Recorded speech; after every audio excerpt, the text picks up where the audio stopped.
Bismillahirrahmanirrahim. Alhamdulillahi Rabbil Alameen. Wal aqibat lil muttaqeen. Wassalatu wassalam ala rasulihil karim. Amma ba'd. Meus prezados irmãos e prezadas irmãs, Assalamu alaikum wa rahmatullahi wa barakatuh. Alhamdulillah que nós já entramos no mês de Dhul Hijjah, último mês do calendário islâmico, um mês sagrado, um mês cujos primeiros 10 dias foram destacados como os dias muito importantes, até compara-se com Laylatul Qadr. Nós, ao falarmos do Dhul Hijjah, podemos falar do Kaaba Sharif, a origem do Kaaba Sharif, podemos falar de Hazrat Ibrahim a.s., podemos falar de Hazrat Ismail a.s., podemos falar da mãe de Hazrat Ismail a.s., podemos falar do Mina, do Arafat, do Tawaf e de muitas outras coisas que estão todas interligadas e associadas com este mês. Não vamos poder abordar todos os temas, mas vamos começar com a origem do Kaaba Sharif. Como é que surgiu o Kaaba Sharif aqui na face da Terra? Embora que muitos pensam e dizem que foi Hazrat Ibrahim a.s. que construiu o Kaaba Sharif e a partir daí aquilo veio de gerações para gerações até ao nosso santificado e querido e amado profeta Nabi Muhammad Mustafa sallallahu alaihi wasallam. Bem, não há dúvida que Hazrat Ibrahim reconstruiu, porque a primeira construção foi feita antes da Adam a.s. vir à Terra. Vou-lhe explicar como. A origem do Kaaba Sharif acontece da seguinte forma. Quando Allah subhanahu wa ta'ala manifestou a sua vontade aos anjos, o seu desejo de criar o seu representante, o seu califa na face da terra, Allah subhanahu wa ta'ala disse aos anjos: Inni ja'ilun fil ardi khalifa, que eu vou criar na face da terra o meu embaixador, o meu representante, o meu califa. Os anjos disseram: Ataj'alu fiha man yufsidu wa yufsiku dima.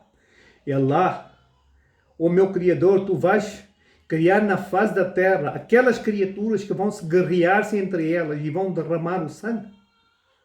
Allah diz: tu não sabes o que eu sei.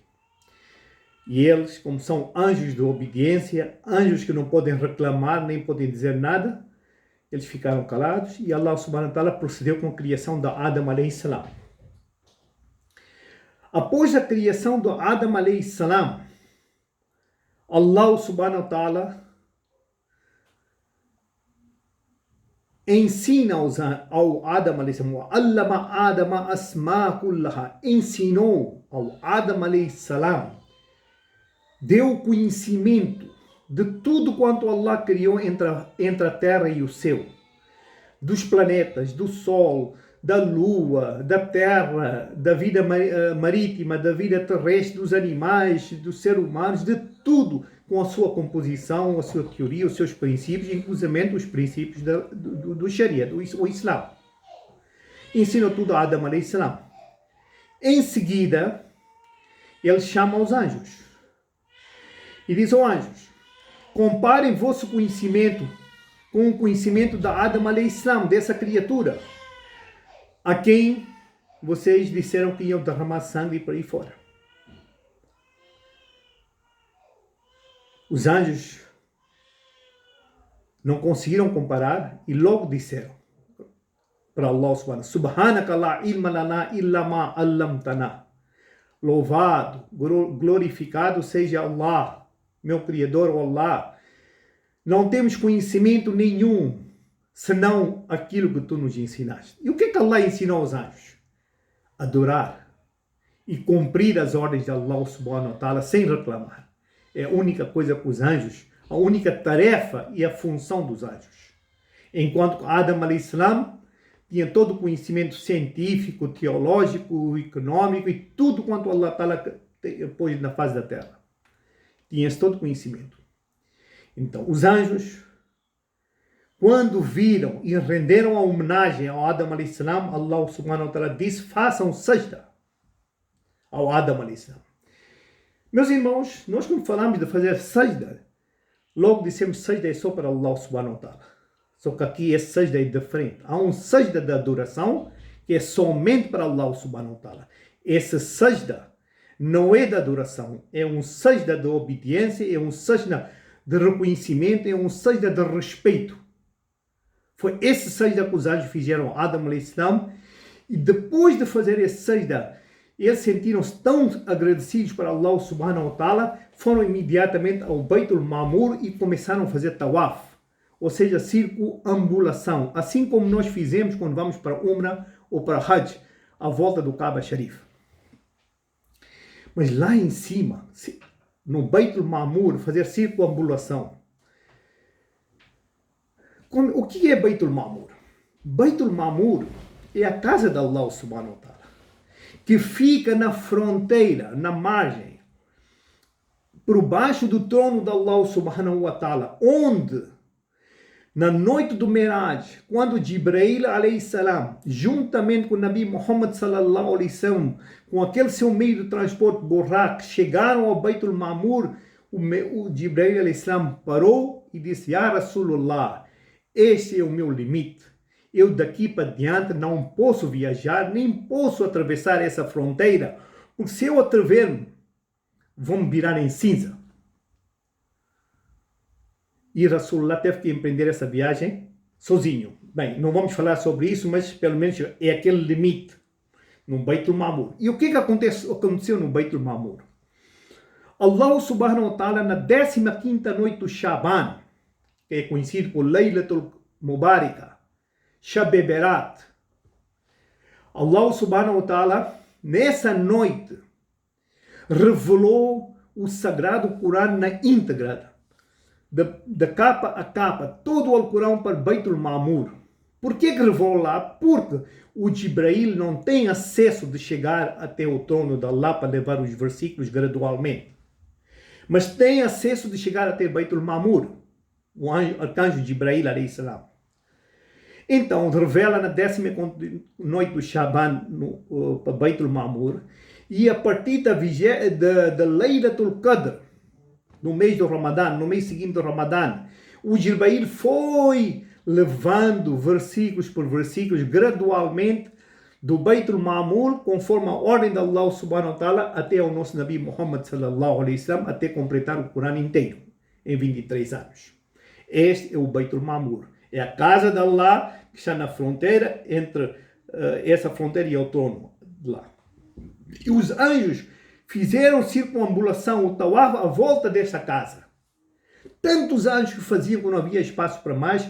Quando chegou a 7º tawaf, Allah subhanahu wa ta'ala mandou parar e entraram outros anjos. É dito no Hadith, os primeiros anjos que fizeram tawaf até hoje não tiveram a oportunidade de fazer o segundo tawaf. Tanta afluência dos anjos que estão lá a fazer tawaf lá. Essa atitude, este meio de adoração, este meio de reconhecimento e agradecimento para com Allah subhanahu wa ta'ala que os anjos manifestaram, agradou muito a Allah subhanahu wa ta'ala.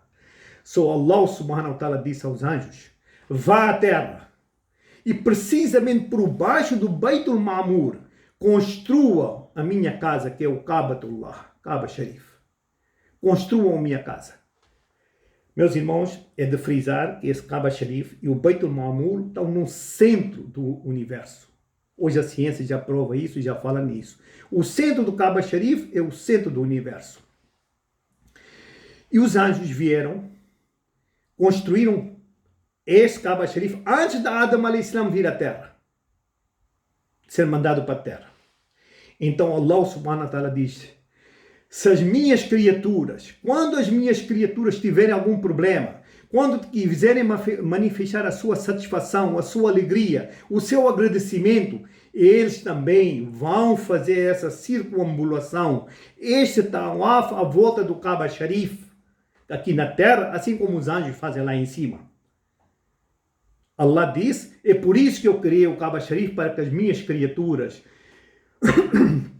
de tempo a tempo, de todos os profetas, uma de todos os profetas, até a uma de Nabi Muhammad sallallahu alaihi wasallam, que somos nós, quando tiverem alguma aflição, quando tiverem alguma alegria, ou quando for para cumprir o seu quinto mandamento, eles vão lá, vão fazer a sua circunambulação em agradecimento e reconhecimento, porque no Hajj, a coisa mais valorosa, a coisa, assim como no namaz, nós temos ruku, temos sajda, temos qiyam, temos qada, temos jalsa, temos sujud, sajda. Entre essas todas ações, a mais sagrada, a mais adorada por Allah é o sajda. Assim como no Hajj, temos o tawaf, temos o Safa Marwa, temos o Mina, temos o Arafat e esses outros coisas. Entre eles todos, o mais importante para Allah subhanahu wa ta'ala é o tawaf. É aquela circunambulação que os anjos fizeram no Beitul Ma'mur. Allah ta'ala gosta de ver as suas criaturas fazer aqui na terra, reconhecer, agradecer, enaltecer Allah subhanahu wa ta'ala durante essa circunambulação. É por isso que o fez. E quando Adam alayhi salam veio, manteve o Kaaba Sharif, e aquilo foi de profeta para profeta, foi destruindo, eles foram reconstruindo, foi destruindo e foi reconstruído. A última reconstrução, e houve tempo que não havia Kaaba Sharif, mas tinha lá o sinal, onde é que a pedra onde os anjos puseram do Kaaba Sharif, e outros profetas iam reconstruindo. Quando chega o tempo de Ibrahim a.s., também o Kaaba Sharif já não existia. Foi ele e o seu filho Ismail a.s. reconstruíram o Kaaba Sharif, e aquilo prevaleceu até hoje, e houve muitas reconstruções desde o tempo de Ibrahim a.s. até agora, mas o Kaaba Sharif sempre existiu, nunca deixou de existir. Meus irmãos, essa é a origem do Kaaba Sharif, aqui na face da terra. Vem por causa do primeiro Beitul Ma'mur, onde os anjos fizeram tawaf. Meus irmãos, agora vamos falar um pouco sobre Ibrahim a.s. Ibrahim a.s. foi um dos grandes profetas de Allah subhanahu wa ta'ala. É um profeta cujo, através da sua descendência, nosso Nabi Muhammad sallallahu alaihi wasallam nasceu. Ele, certa vez, sonha. Allah subhanahu ordena-lhe no sonho, aliás. Primeiro, ele teve um filho. Ele não teve filhos durante muitos anos. Quando atingiu uma idade bastante avançada, ele foi abençoado com uma criança, qual pôs o nome de Ismail alayhi salam. Era um filho, foi crescendo, ainda quando jovem, 9, 10, 12 anos, nessa idade, ele sonha, ele recebe a ordem de Allah subhanahu wa ta'ala. O Ibrahim, sacrifica esse seu filho, degola esse seu filho em nome de Allah, é minha ordem. Ibrahim a.s. não pestinhou, não hesitou, disse, é uma ordem, mas tenho que dar conhecimento à mãe do rapaz, em primeiro lugar, depois ao jovem. Não vou fazer uma coisa à revalia deles. Ele foi ter com a esposa e disse, eu recebi ordem de Allah subhanahu wa ta'ala para sacrificar o nosso filho Ismail. A mãe não era uma mãe qualquer. Era mãe. Era esposa do grande profeta Ibrahim a.s. Era uma crente. Era uma mumina. Ela disse, a ordem de Allah subhanahu wa ta'ala, cumpra. Meus irmãos, é uma mãe. É uma mãe como nossas mães. Como as mães de hoje. Ele era um pai, como nós somos pais. Mas aqui era a ordem de Allah subhanahu wa ta'ala. Era entrega. Porque eles tinham na mente, eles tinham essa convicção, essa certeza que tudo provém de Allah e é Ele que leva de volta. Se Ele deu-nos filho nessa idade, Ele quer levar de volta, que Ele leva, porque Ele é dono e Senhor absoluto desse universo e de todos nós. Nós não temos que hesitar, nem temos que reclamar, nem temos que perguntar por que quis levar de volta ao Allah. Não temos esse direito. E eles não fizeram, esse casal. Depois de falar com a esposa, ele foi falar com o filho. Disse, meu filho, meu querido filho, fui ordenado por Allah subhanahu wa ta'ala, o Criador, de sacrificar-te a ti. O filho ouvir disso, e o filho não era um qualquer filho, era o filho de um grande profeta, do Ibrahim a.s., que ficou, e também um profeta Ismail a.s., ele diz, meu pai, meu querido pai, cumpra com a ordem de Allah subhanahu wa ta'ala, vais-me apanhar entre os saberins, os pacientes. Cumpra com essa ordem. Se ele diz que faça, eu estou disposto, vais-me apanhar entre os pacientes e eu vou ceder. Nisso, ele já teve o aval da esposa, do filho, era para cumprir a missão. Ele decidiu, certo dia, levar o filho, mas entretanto, o Shaitan, o senhor Iblis, tinha que fazer o seu trabalho. O Iblis, como é o trabalho dele de aliciar, de fazer o waswasa, como no Corão diz, não é? Ele aproxima-se do pai, que é uma pessoa de muita idade, ele deixou para ele, é uma pessoa de idade, é nessa fase que ele precisa do filho jovem, ele precisa de um filho como se fosse uma bengala para ajudar, ele foi ter com ele e começou a aliciar, a dizer, como é que você vai fazer uma coisa isso, não tem lógica, é absurdo, como é que você vai matar o seu próprio filho, que te vês depois de muitos anos, nessa idade, ele vai te servir como uma bengala, como ajuda para a tua velhice. E muitas vezes eu como esse Ibrahim a.s. era um profeta de Allah. Ele estava determinado em cumprir a ordem de Allah, ele não deu ouvidos, rejeitou redondamente e expulsou o Shaitan e completamente, nem deu de segunda oportunidade. Essa conversação, essa aliação que foi feita é lá no Miná, onde nós, quando vamos para Hajj, batemos as 7 pedrinhas para o Shaitan grande. Foi ali que o Shaitan grande tentou aliciar Ibrahim a.s. É ali que nós estamos a cumprir até hoje o sunnat, de rejeitar, de manifestar o nosso ódio por esse Shaitan, que tentou aliciar o Ibrahim a.s. Quando ele não consegue Ibrahim a.s., ele disse, olha, vou ter com a mãe da criança, com a esposa de Ibrahim a.s., porque as esposas, as mulheres são mais sensíveis, são mais sentimentais. É possível, se eu aliciar a ela, ela vai se aceitar. Quando foi ter com ela, mas ele enganou-se redondamente, porque aquela não era uma mulher qualquer, não era uma senhora qualquer, era a esposa de um grande profeta. É uma senhora determinada em obedecer cegamente as ordens e os mandamentos de Allah subhanahu wa ta'ala. Ela também rejeitou. Essa conversação entre o Shaitan e essa aliação entre o Shaitan e ela foi onde nós, quando vamos bater o Shaitan do médio, matamos as pedrinhas com ódio e rancor quando nós atiramos as pedras. Somos recomendados a fazer isso, para rejeitar redondamente o Shaitan. Então o Shaitan disse, única salvação, única safa que eu tenho agora é aliciar o filho. Ele é jovem, ele ainda não pensa, a fé dele não é assim tão firme como o pai e a da mãe. É possível que ele vai rebelar e vai estar contra os pais e não vai aceitar essa vontade do pai ordenada por Allah subhanahu wa ta'ala. Mas ele enganou redondamente quando ele vai aliciar o Ismail al-Islam. Ismail al-Islam também rejeita redondamente e não aceita essa tentação do Shaitan. Este foi no lugar onde nós bateram o Shaitan pequeno, no Miná. Então, este sunnat, esta ação, essa demonstração do ódio, da rejeição ao Shaitan, Rasulullah sallallahu disse que isso vai se manter até Yom al-Qiyamah. Sem essas ações, o Hajj não é completo. Meus irmãos, é uma tradição que nós estamos de Ibrahim a.s., de Ismail a.s. e da sua esposa. Nesses 3 lugares, sem bater o Shaitan, o nosso Hajj não está completo. E são 3 dias que nós batemos. Todos que fizeram o Hajj sabem disso. Meus irmãos, aqui demonstra a firmeza da fé. Aqui demonstra a firmeza. Essas 3 tentações foi água abaixo. Então, chega a altura do sacrifício do Ismail a.s. Hazrat Ibrahim leva o filho para o lugar para sacrificar o filho. Mas Allah subhanahu wa ta'ala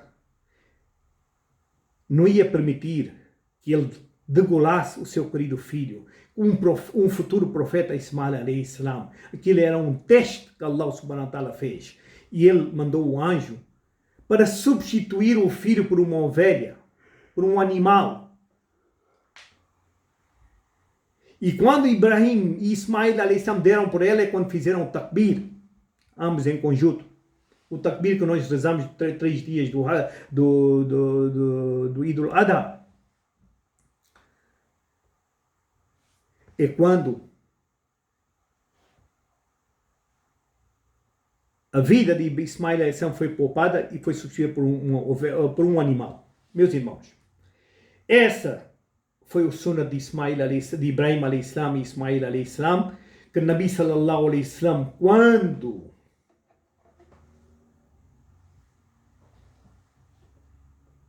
tornou o Hajj obrigatório e quando tornou Eid al-Adha obrigatório, porque ele, quando fez a migração de Meca para Medina, ele viu que os judeus celebravam festejos. E Rasulullah perguntou aos Ansar, o que é que eles estão a fazer? Que festejo? Quando contou sobre os festejos, disse, nós temos mais direito que eles.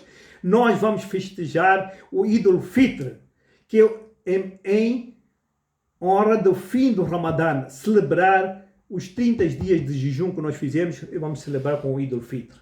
E vamos celebrar o Eid al-Adha no 10º dia do Hajj, em comemoração do sacrifício de Ibrahim e Ismael alayhi salam, para demonstrar que nós ainda hoje reconhecemos essa entrega total pela causa de Allah subhanahu wa ta'ala.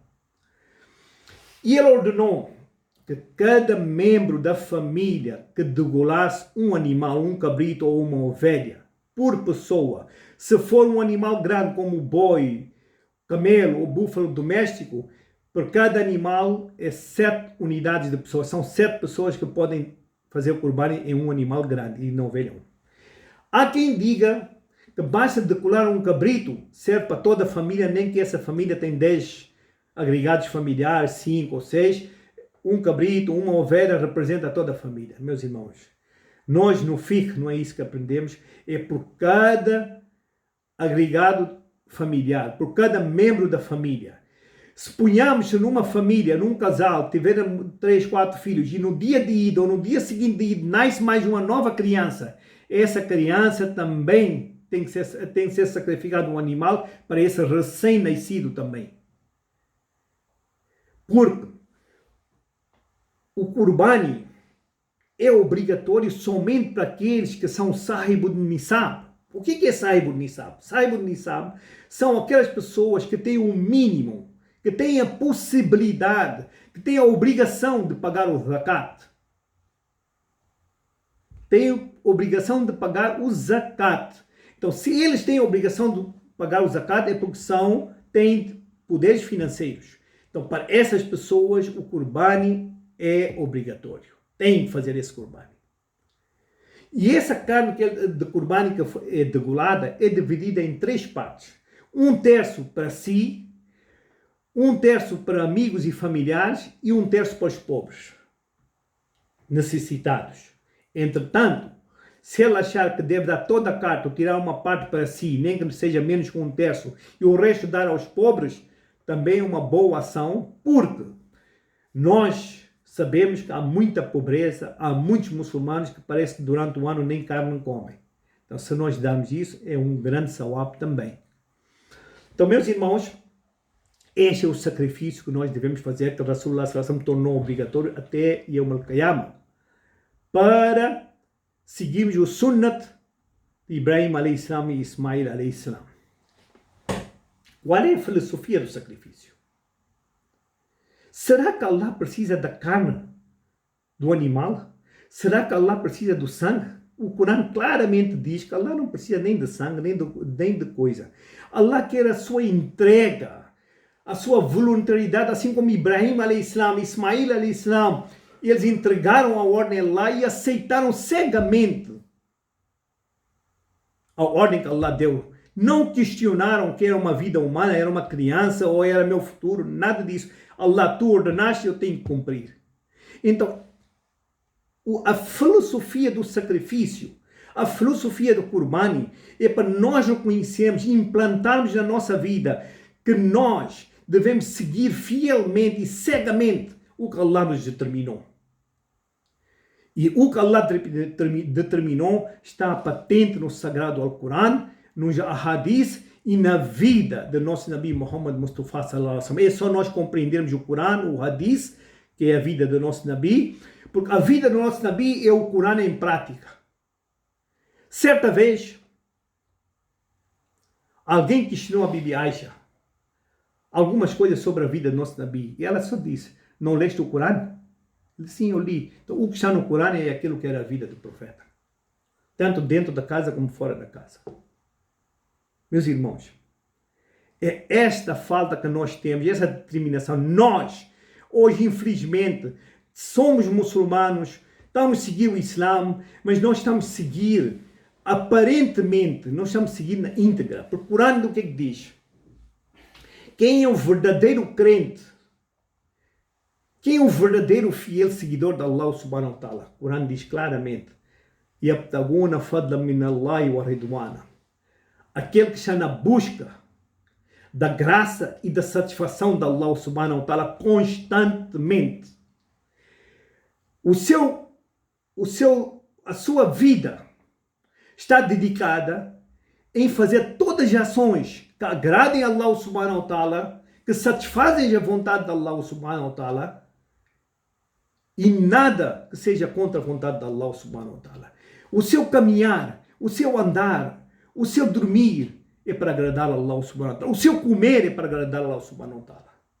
Ele, se estiver a andar, vê uma casca de banana, vê uma pedra, ele pega naquilo, afasta, com a intenção de que eu vi e não me tropecei. Mas é possível que um meu irmão, um outro ser, nem que não seja muçulmano, seja uma pessoa que não gosta de mim, passa por aqui e ele não veja, ele escorrega e cai, ele pode se alejar. Então, para evitar isso, eu estou por de lado. Isso é um sadaqah. É um sadaqah. E isso estamos a fazer para agradar a Allah subhanahu wa ta'ala. Nós sorrirmos para o outro é um sorriso, é um sadaqah diária. Meus irmãos, essa é a filosofia que nós devemos ter, a tirar através desse sacrifício. Esse sacrifício de Ibrahim a.s. e de Ismael a.s. ensina-nos muita coisa. Ensina-nos como ser um bom muçulmano. Ensina-nos de que nós devemos ser temente de Allah subhanahu wa ta'ala. Devemos ter constantemente o temor de Allah subhanahu wa ta'ala. Vivemos nesse mundo como se fôssemos viajantes, e somos viajantes, porque o nosso fim, Allah diz, um dia Allah Ta'ala todas as almas vão testar a morte. Então somos uns viajantes. E durante essa viagem nós temos que ter cautela de não transgredirmos as normas emanadas pelo Nabi Muhammad Mustafa sallallahu alaihi wasallam e tentar seguir as suas pegadas na íntegra. Wa ma alayna al-balagh. Assalamu alaikum wa rahmatullahi wa barakatuh.